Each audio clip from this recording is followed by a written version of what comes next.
Bhavani life style எல்லோரும் எப்படி இருக்கீங்கன்னா சூப்பராக இருக்கேன்.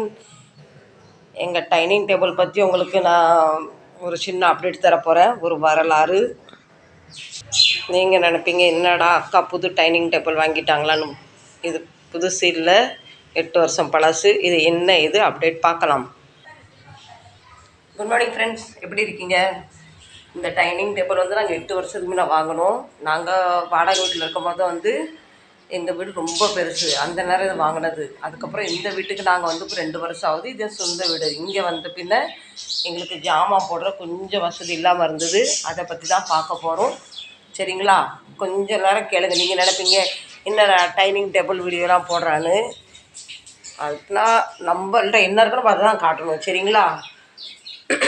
யார் யார் என்னென்னமோ வீடியோ போடுறாங்க, அவங்க பசிக்கு சாப்பிட்ற வீடியோலாம் நீங்கள் பார்த்து சப்போர்ட் பண்ணுறீங்களே, எனக்கு அது மாதிரி சப்போர்ட் கண்டிப்பாக பண்ணுங்கள். சரிங்களா?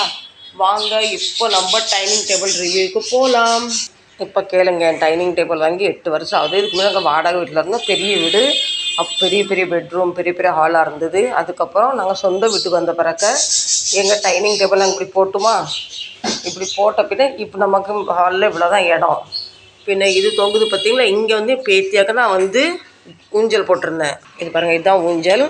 அதுக்கப்புறம் நாங்கள் இந்த இடத்துல வந்து அதுக்கு கிளிப்லாம் அடிக்காமல் இருந்தோம். அப்போ இந்த ஊஞ்சல் வந்து இங்கே தொங்குமா, இது டைனிங் டேபிள். இந்த ஊஞ்சல் என் பேத்தியாக ஆடுறதுக்கும் வசதி இல்லாமல் இருந்தது. ப்ளஸ் அதுக்கப்புறம் நாங்கள் வந்து நடமாடுறதுக்கு வசதி இல்லாமல் இருந்தது. பின்ன இங்கே வந்து 2-3 சேர் போட்டிருந்தோம். அதனால் வந்து இந்த டைனிங் டேபிள் நாங்கள் அடுத்தவங்களுக்கு கொடுத்துட்டோம் வேண்டான்னு.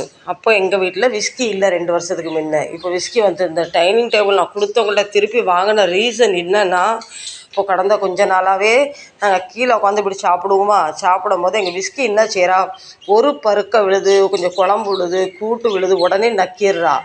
அது நக்குன உடனே கொஞ்சம் நேரத்தில் வாமிட் பண்ண ஆரம்பிச்சிடுறா. நிறைய இல்லை ஃப்ரெண்ட்ஸ், சும்மா அவளுக்கு நாங்கள் இது வரைக்கும் அவள் சாப்பாடே தனி தான். எங்கள் வீட்டு சாப்பாடு எதுவும் கொடுத்தா ஃப்ரூட்ஸ் கொடுப்பேன், கேரட் கொடுப்பேன். உடனே ஆஸ்பத்திரி போக வேண்டியதாக இருக்குது. இவளுக்கு வந்து லாஸ்ட் டைம் நாங்கள் வந்து எங்கள் செல்லா விஷயத்தில் வந்து அவனை பெருசாக வந்து கேர்னால் எங்களுக்கு தெரியாமல் அவனை வளர்த்தோம். அப்பளம் கொடுப்போம், பின்ன சப்பாத்தி கொடுப்போம். அதனால் அவன் வந்து 4 வருஷத்துலேயே உடம்பு சரியாமல் போயிட்டான். இவன் விஷயத்தில் அப்படி இருக்கக்கூடாதுன்னு பார்த்து பார்த்து செய்கிறோம். அப்போ கீழே சாப்பிடும் போது ஃப்ரெண்ட்ஸ் எல்லாமே சிந்தும். பார்த்திங்களா, முந்தானத்தில் ஒரு 10-15 முன்ன இப்படி சமையல் பண்ணிட்டு சூடாக இருக்குன்னு கொண்டாந்து வச்சு நான் கிச்சனுக்கு இருந்தேன். எங்கள் செல்லா வந்து எந்த விஷயத்துலேயும் சாப்பாடுலேயும் வாய் வைக்க மாட்டான். இவளுக்கு என்றைக்காவது நான் நான்வெஜ் சிக்கன் எதுவும் பண்ணேன்னா டக்குன்னு அதில் வந்து வாய் வைக்கிற மாதிரி வரான். அன்றைக்கி சூடான சிக்கன் குழம்பு சட்டி நிறைய வச்சுருந்தேன். அவன் டக்குன்னு அதில் வாய் விட்டுட்டா. எனக்கு அந்த குழம்பு தூரம் 1/2 கிலோ சிக்கன் தூர போட வேண்டியதாகிட்டு, அது ரொம்ப கஷ்டமாயிட்டு. பின்ன அதுக்கப்புறம் திருப்பி 2வது சமையல் பண்ணுற சூழ்நிலை ஆகிட்டு. அதனால் ரொம்ப நான் கஷ்டப்பட்டு போயிட்டேன். அவள் ஒரு பீஸ் எடுத்து சாப்பிட்டுட்டு ஒரு 1/2 மணி நேரத்தில் பயங்கர வாந்தினா நிற்கவே இல்லை. பின்ன அதுக்கப்புறம் டாக்டர்கிட்ட கேட்டதுக்கு டாக்டர் சொல்ல மருந்து சொன்னால் அதை கொடுத்துமே கேட்கல. ஒரு 2 மணி நேரம் கழிச்சு அவள் லூஸ் மோஷன் வந்துட்டு அதில் நிறைய 7-8 ரூபா செலவு பண்ணிட்டு ரொம்ப கஷ்டமாயிட்டு எனக்கு. பின்ன நாங்கள் சாப்பிடும் போது வந்து இவர் வந்து சாப்பாடு எடுக்கும் போது கரண்டியால் கீழே சிந்தும், அதே நக்கறா. இப்போ குறைந்த ஒரு 5-6 மாதமாக எங்களுக்கு அந்த பிரச்சனை தான் ஓடுது. அதனால் நாங்கள் இந்த டைனிங் டேபிள் வந்து வேண்டாம்னு சொல்லிட்டு இங்கேருந்து எங்கள் 3வது வீட்டுக்கு நாங்கள் கொடுத்துட்டோம். அவங்க ஹஸ்பண்ட் தான் இருக்காங்க, ஒரு வயசானவங்க. அவங்க வீடு ரொம்ப பெருசு, நிறைய ஜாமான் இல்லை. இப்போ நான் என்ன செய்யட்டுன்னு அதே மாதிரி முந்தா நேற்று எடுத்து நான் இங்கே சப்பாத்தி சப்ஜியெல்லாம் வச்சுருந்தேன். ஒரு சப்பாத்தி தூக்கிட்டு ஓடிட்டான்னு பாதி சப்பாத்தி சாப்பிட்டுட்டா. பலபடி சேம். அவனுக்கு அன்றைக்கி வாந்தி வரல, ப்ளஸ் லூஸ் மோஷன் ஆகலை. இருந்தாலுமே எனக்கு பயத்தினால இப்போ நான் அவங்கள்ட்ட வந்து சொன்னேன், அந்த வீட்டுக்காரங்கிட்ட இப்படி இருக்குது. அதனால் எங்களுக்கு எங்கள் பொருளை உங்களுக்கு தர முடியுமான்னு கேட்டேன். அவங்க ஃபஸ்ட்டு நீங்கள் எங்களுக்கு தந்துட்டீங்க, திருப்பி கேட்குறீங்க அப்படி ஒன்றும் சொல்லலை. அப்படி யோசனை பண்ணாங்க. நான் என் ப்ராப்ளம் சொன்னேன். ஏன்னா எங்களை ஒரு நேரம் ஆஸ்பத்திரி கூப்பிட்டு போகிறோம். அந்த பையனும் அவன் காரில் கூப்பிட்டு போவார். ஏன்னா இப்போ சின்ன பையனும் கூட இல்லை, பெரிய பையனும் வெளியே இருக்கார். கார் இருக்குன்னா என் பையன் சின்ன பையன் கார் பிஎட், அது எங்களால் யாருக்கும் ஓட்ட தெரியாது. அதனால் வந்து ஆஸ்பத்திரிக்கு எக்கப்பட்ட செலவு ஆகுது. எங்கள் சாப்பாடு செலவோடு இவளுக்கு செலவாகுது. அந்த பயத்துலேயும் வருத்தத்துலேயும் நாங்கள் டைனிங் டேபிள் போய் கேட்டோம், அவங்க தந்துட்டாங்க. இது காலையில் தான் இப்படி சொல்லி ரொம்ப வருத்தப்படுகிறது, இப்படி சூழ்நிலை இருக்கும். இவர் வந்து நான் சாப்பிடும் போது ரொம்ப வந்து எப்படி சொல்ல நல்ல சாப்பாடு சாப்பிட்ணும், எச்சி படக்கூடாது, யாரும் டிஸ்டர்ப் பண்ணக்கூடாது. இவர் சாப்பாடு விஷயத்தில் கொஞ்சம் கராரு. இவர் சாப்பிடும் போது அவள் வாய் வைக்கும் போது அந்த பிளேட்டை அப்படியே விட்டுறாரு. அதனால் வந்து ரொம்ப கன்ஃப்யூஸில் நாங்கள் அவர்கிட்ட சொன்ன உடனே, இல்லை ஆண்டி பரவாயில்ல ஒன்றும் பிரச்சனை இல்லைன்னு சொல்லி கொண்டாந்து நேற்று கொண்டாந்து டைனிங் டேபிளாக கொடுத்துட்டாரு. கொடுத்த பொருள் வாங்க தான் கூடாது. ஆனால் நான் இதே மாதிரி இப்போ பொருள் நான் வாங்க போகணுன்னா இது ரொம்ப காஸ்ட்லி ஃப்ரெண்ட்ஸ். நான் வந்து ஒரு 8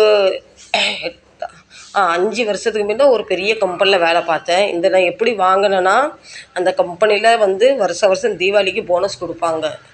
இது என் சொந்த உழைப்பில் என் போனஸில் ஒரு வருஷம் நான் கஷ்டப்பட்டு வேலை பார்த்த போனஸ் பணத்துலேயே நான் வாங்கினேன்.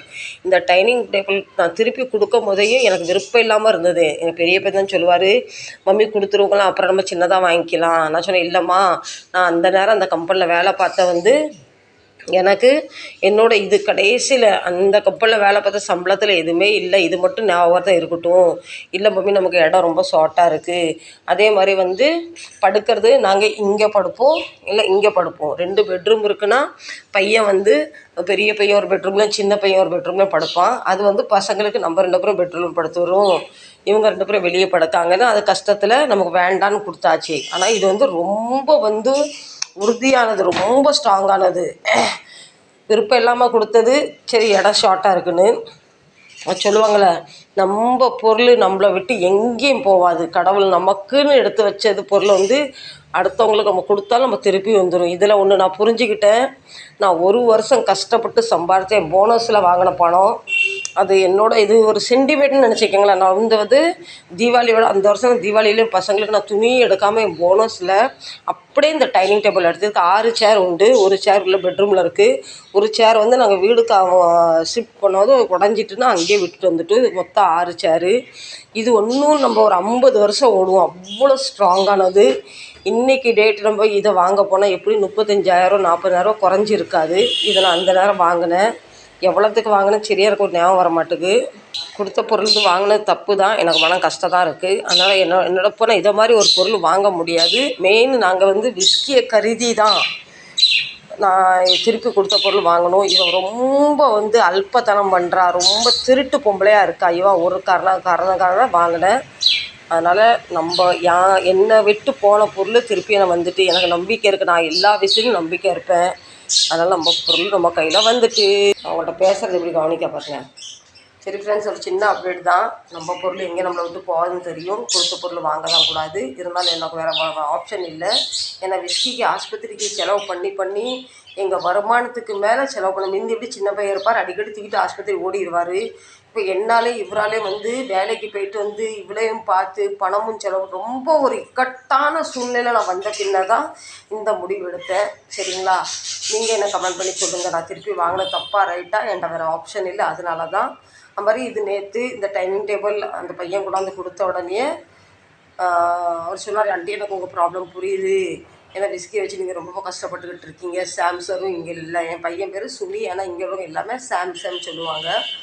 அதனால் வந்து நீங்கள் எதுவும் பிரச்சனை இல்லை, வருத்தப்படாதீங்க. நல்ல தங்கமான பையன். என் பொருள் என்னை விட்டு வந்துட்டு எனக்கு வந்துட்டு இந்த வீடியோ பிடிச்சிட்டா கண்டிப்பாக நான் வந்து இதை அப்டேட் தரேன் அப்படின்னு டைனிங் டேபிள் வீடியோலாம் போடுறது தப்பாக நினைக்காதீங்க. எனக்கு உங்கள்கிட்ட ஷேர் பண்ணணும்னு தோணிச்சு, அதை ஷேர் பண்ணிச்சு. வீடியோ பிடிச்சிருந்தா கண்டிப்பாக சப்போர்ட் பண்ணுங்கள்.